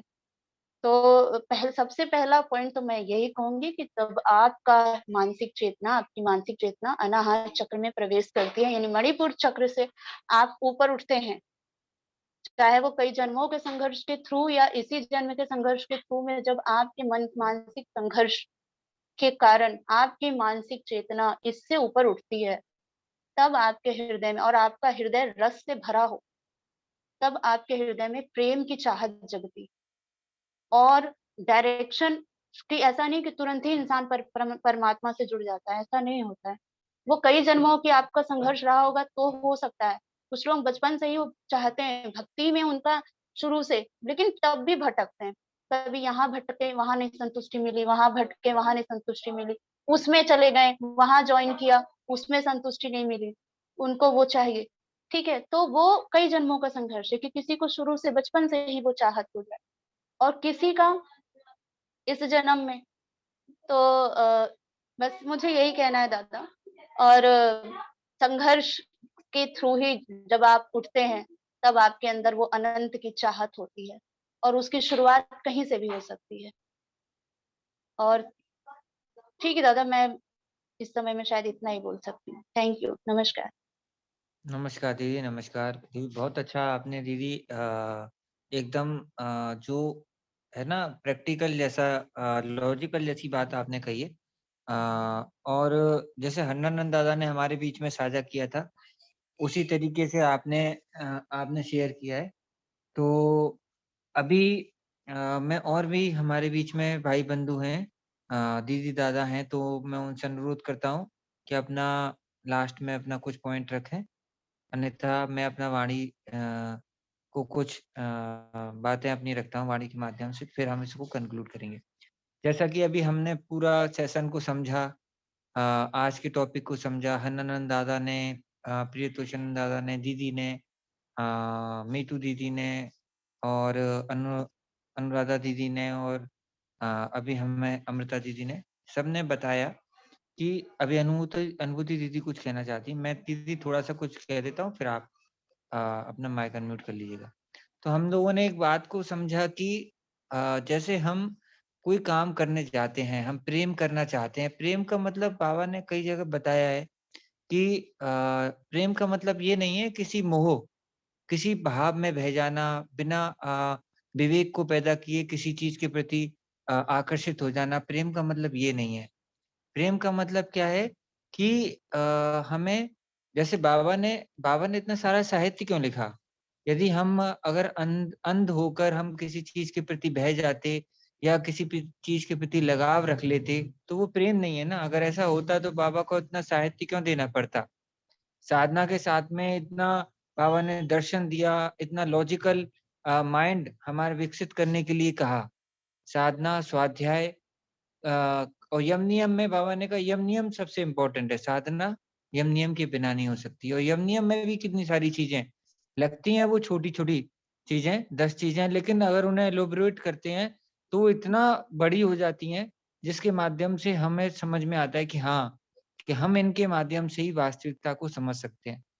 हम जब सब किसी भी चीज को समझने के लिए जाते हैं, तो हमें पहले से हमारे पीछे कुछ ना कुछ हमारी वैल्यूएबल हमारा माइंडसेट होना चाहिए, वो हमें स्वाध्याय से मिलता है। यदि एक व्यक्ति है, जैसे गौतम बुद्ध का उदाहरण दिया अन्नानंद दादा ने, वो गए, उन्होंने पीड़ा को देखा। और आजकल कितने सारे लोग हैं, आप देखिए कितने सारे लोग हैं जो पीड़ाओं को देख रहे हैं, दूसरे के कष्ट को देख रहे हैं, फिर भी उनके अंदर एक परमात्मा के प्रति एक लगाव या आनंद या संत प्रवृत्ति पैदा नहीं हो रही है। क्यों? क्योंकि उनका लॉजिकल माइंड डेवलप नहीं हो पा रहा, क्योंकि उसके पीछे जो अ, अ, जो स्वाध्याय है, वो स्वाध्याय नहीं है। तो वो स्वाध्याय का जो स्रोत हमें मिला है, उस स्वाध्याय के माध्यम से हम समझ सकते हैं तो कि हम आगे किस प्रकार से हम उस चीज को समझकर बाबा की बताई हुई बातों को समझकर हम ईश्वर के प्रति प्रेम कर सकते हैं। और उस बातों को हम जैसे जितना हम स्वाध्याय करते हैं, जितना हम यम नियम को समझते हैं, तो यम नियम के आधार पे हमें जब पता चलता है कि नहीं, कि ये चीज गलत है, तो हमें या ये संसारिक जो चीजें हैं, वो सीमित हैं, वो हमें परम सुख नहीं दे सकती हैं। जब ऐसी भावना हमें स्पष्ट होने लगती है और वो वो हमारी जो बुद्धि बनती है, वो हमें स्वाध्याय से ही बनती है। और जब हम अनुभव देख लेते हैं, संसार में हम वास्तविकता को देख लेते हैं, तो पक्का हो जाता है कि नहीं, ये सब चीजें वास्तविक नहीं है। वास्तविक चीजें जो हम सब परमात्मा के मन के अंदर हैं।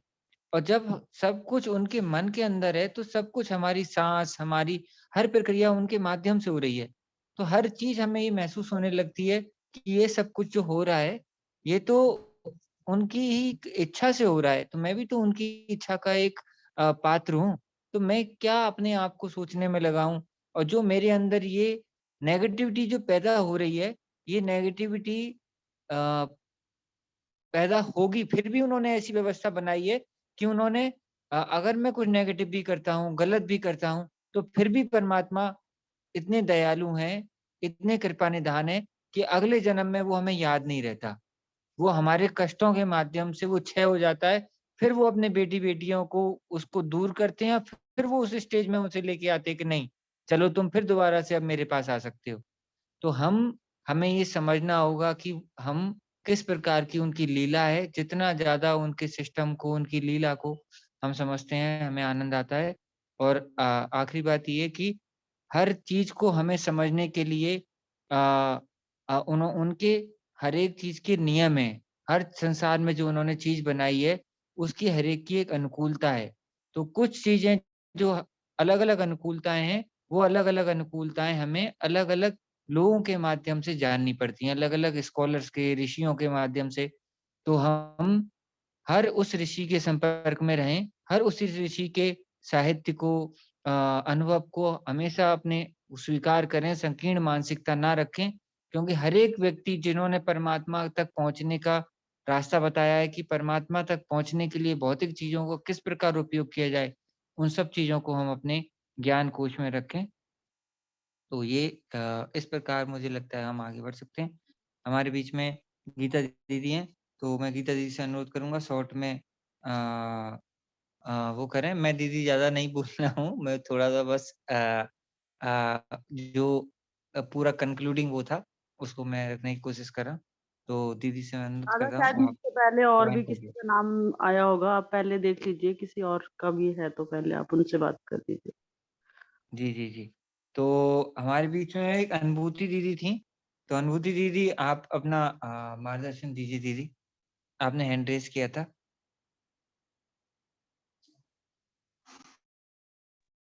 हेलो हेलो दादा आप आगे बुलवा लीजिए क्योंकि टाइम हो गया ना। नेक्स्ट टाइम हाँ, हम कंटिन्यू करेंगे। हाँ, शॉर्ट में दीदी बोल सकते हैं वैसे। मैं उसे कंक्लूड कर रहा था ना, इसलिए मैंने हाँ जी हाँ एंड में थोड़ा टाइम ले लिया।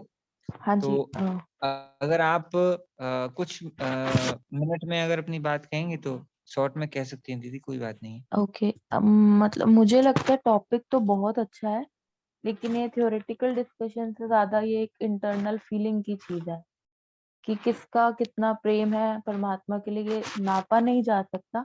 ये तो एक इंटरनल फीलिंग की चीज होती है कि हमारा कितना डिवोशन है और डेडिकेशन है।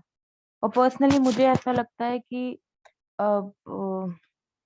चीजों को ज्यादा कॉम्प्लिकेट और भाषा के उसमें तो मुझे नहीं बांधना आता, लेकिन ऐसा लगता है कि सुख या दुख, हैप्पीनेस और सैडनेस, दोनों में ही अगर हमारा समर्पण है और ये विश्वास है कि जिसको हम परम सत्ता बोलते हैं वो हमारे साथ ही है, और अगर दुख भी है तो वो भी उसका एक चैलेंज देने का एक तरीका है, और हम उस चीज से उभर पाएंगे और उसको और अच्छे से एज अ चैलेंज लेके पॉजिटिवली कर पाएंगे, तो शायद वो एक ज्यादा वेल डिफाइंड डेफिनेशन होगी प्रेम की। और जिसको हम बोलते हैं कि अगर सुख है तो भी याद करना है, दुख है तो भी याद करना है, और डगमगाना नहीं है कैसा भी सिचुएशन है लाइफ में।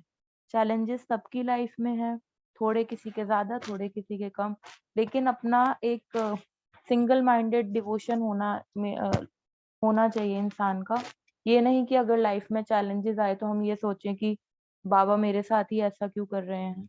वो एक तरीका होता है बस कि अपने बच्चों को ज्यादा से ज्यादा एक चैलेंज की सिचुएशन में कॉम्पिटेंट बनाने के लिए। तो ये मेरा एक छोटा सा वो अनुभव था इसके ऊपर। तो बस आप बाकी लोगों को प्लीज चांस दें। जी जी। हमारे बीच में दादाजी हैं। दादाजी शॉर्ट में आप अपना इंटरव्यू दीजिए, अपनी हैंड लगा है।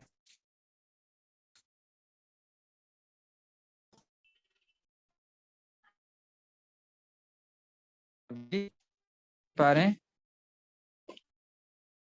अभी नहीं सुन पा रहे हैं तो हम गीता दीदी आप अपना पॉइंट रख दीजिए, फिर दादाजी हम आपका पॉइंट लेंगे। दीदी जी दादा, सबकी बातें बहुत हाँ ही अच्छी हैं, मन को छूने वाली हैं। और प्रियतोषानंद दादा ने तो सारा सार ही बता दिया। बहुत अच्छी क्लास ही ले ली उन्होंने, तो सेमिनार ही हो गया हमारे लिए तो एक तरह से।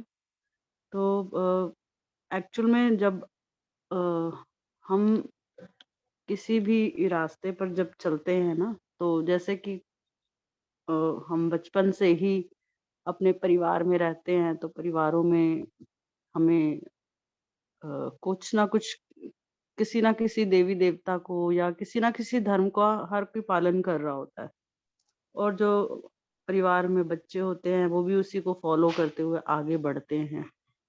लेकिन एक्चुअल में कभी कभी क्या होता है कि हम कभी पालन करते हैं, कभी जैसे ही समाज में जाते हैं, बच्चे बड़े होते हैं तो उनका भटकाव ज्यादा हो जाता है। तो एक कभी स्ट्रांग नहीं रह पाते हैं एक आइडियोलॉजी पे, या जिस भी परंपरा से जैसे पालन हो रहा है परिवार में। तो इसीलिए ऐसी जो समस्याएं फिर समाज में आ जाती हैं जब बच्चों के साथ ही ये प्रॉब्लम आती है, तो धर्म का ही वहीं पर रोल शुरू हो जाता है कि वहां पर अगर हम अपने परिवार में ही बच्चों को इस तरह के संस्कार देने शुरू कर दें, परिवार का वातावरण ही हम इस तरह का बनाएं कि इतना स्ट्रॉन्ग एनवायरनमेंट बनाएं कि समाज में जो भी एक नकारात्मकता का की तरंग कई बार चलती है, तो उसका उन बच्चों पर असर ना हो। और धर्म एक बहुत ही बड़ी एक कहते हैं ना कि बड़ी बड़ी शक्तियां खत्म हो जाती है, हार जाती हैं, लेकिन धर्म अगर के सहारे कोई चलता है तो आगे वो बढ़ता ही चला जाता है। और आनंद मार्ग तो वैसे भी, आनंद मार्ग के अंदर इतनी तरह की चीजें सिखाई जाती हैं, बचपन से ही संस्कार इतने अच्छे दे दिए जाते हैं। इस 2 टाइम की साधना, उपवास, यम नियम, और इन सब का पालन करते रहो, स्वाध्याय, तो अपना अपने आप ही बुद्धि अच्छी, बुद्धि भी जगेगी, विवेक भी मिलेगा, मार्गदर्शन भी मिलता है। तो मैं तो यही चाहूंगी और कहूंगी कि इस रास्ते पे सभी को चलना चाहिए। और साधना से विवेक भी जगता है। अच्छे राइट टाइम पर राइट डिसीजन हम कभी-कभी नहीं ले पाते हैं, लेकिन यदि हमारे पास एक सिस्टम को हम फॉलो कर रहे हैं तो हमें ऐसे द्वैतवाद में या दुविधा में कभी भी हम होते हैं तो कुछ आसानी मिलती है। और कहने को तो बहुत कुछ है, लेकिन बहुत लोगों का उपवास है तो और हम जितना इस विषय को आगे ले जाएँगे, ले जा सकते हैं। लेकिन मैं अभी अपनी वाणी को यहीं विराम दूँगी। धन्यवाद दादा, नमस्कार। धन्यवाद दीदी। मैं आईपी तिवारी दादा से अनुरोध करता हूँ कि बाद में वो अपना नंबर शेयर कर दें। वो हमारे साथ में रहेंगे तो हम आगे भी उनका मार्गदर्शन प्राप्त करेंगे। टाइम दादा हो चुका है। हाँ, धन्यवाद दादा जी। कोई बात नहीं, मैं लेट ज्वाइन किया। बस मेरा यही कि ऐसे प्रोग्राम चलते रहे। मेरा ये अनुरोध है कि बहुत अच्छा लगा, ऐसे जी प्रोग्राम सतत चलते रहे। जी जी जी फिर आप मौका दादाजी मिलेगा अपना तो नंबर शेयर कर दीजिए, है ना? जी जी जी जी। हाँ, नंबर शेयर कर ओके, दीजिए। थैंक तो आप सभी का बहुत बहुत धन्यवाद। गीता दीदी आपका भी बहुत धन्यवाद। आपने भी बताया कि किस प्रकार से हम अलग-अलग जो हमें परेशानियाँ हैं हमारे जीवन में या बच्चों की परेशानियाँ वो किस रास्ते पे चल के उन्हें हम दूर कर सकते हैं। तो बहुत धन्यवाद दीदी। और हमारे बीच में सभी लोग आए और ज़्यादा से ज़्यादा आप लोगों ने शेयर किया आज के टॉपिक को। तो मैं आप सभी भाइयों-बहनों से इसी तरह अनुरोध करता हूँ कि ये सब आगे भी जो हमारे टॉपिक हैं उनको शेयर करते रहें, क्योंकि हम यूपीवाईएफ के माध्यम से हम छोटे डिस्ट्रिक्ट से डिस्ट्रिक्ट लेवल पे अपनी टीम मजबूत करके युवाओं को प्रैक्टिकली कुछ अप्रोच देना चाहते हैं। प्रैक्टिकली जो बाबा का सिस्टम है वो अ, रोटी, कपड़ा, शिक्षा, चिकित्सा, मकान के साथ में अपनी आध्यात्मिक और मानसिक प्रगति भी प्राप्त कर सकें, यही यूपीवाईएफ का उद्देश्य है। और युवाओं को लेकर जो पूरे समाज की एक नींव है, वो स्ट्रॉन्ग हो सके, उसको लेकर यूपीवाईएफ काम करता है। तो यूपीवाईएफ के प्लेटफ़ॉर्म को वहाँ उससे जो भी चीज़ आगे प्रमोट हो रही है, उसको ज़रूर शेयर करिए आगे। आप सब हमारे या तो छोटे भाई हैं या हमारे मार्गदर्शक हैं, तो आप सबसे अनुरोध है हमारे साथ हमें आगे ले जाने का प्रयास करिए। दादाजी आप सबका नमस्कार, हाँ, हाँ माफी दादा। चाहूंगा। हाँ दादा, अंत हाँ दादा। में चूंकि गीता गीता दीदी हमारे साथ मौजूद हैं, हुँ, हुँ, हुँ। उनके कंठ से अगर 2 मिनट का कीर्तन हो जाए अंत में, तो बहुत ही सौभाग्य की बात होगी। नमस्कार। नमस्कार, नमस्कार। जी, जी। जी, दीदी। हाँ, दीदी। जी दादा, आप कंक्लूड कर लीजिए, मैं कीर्तन कर दूँगी। हाँ, हो गया दीदी। नमस्कार सबको। गीता दीदी हमारे साथ 1 मिनट कीर्तन करेंगी, फिर हम इसका समापन कर देंगे। परमपिता बाबा की जय। परमपिता बाबा की जय। शिष्यानंद मूर्ति जी की जय। बाबा नाम केवल, बाबा नाम केवल, बाबा नाम केवल,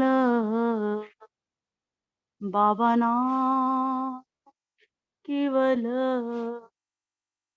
केवल, बाबा नाम केवल, बाबा नाम केवल, बाबा नाम केवल, बाबा नाम केवल, बाबा नाम केवल,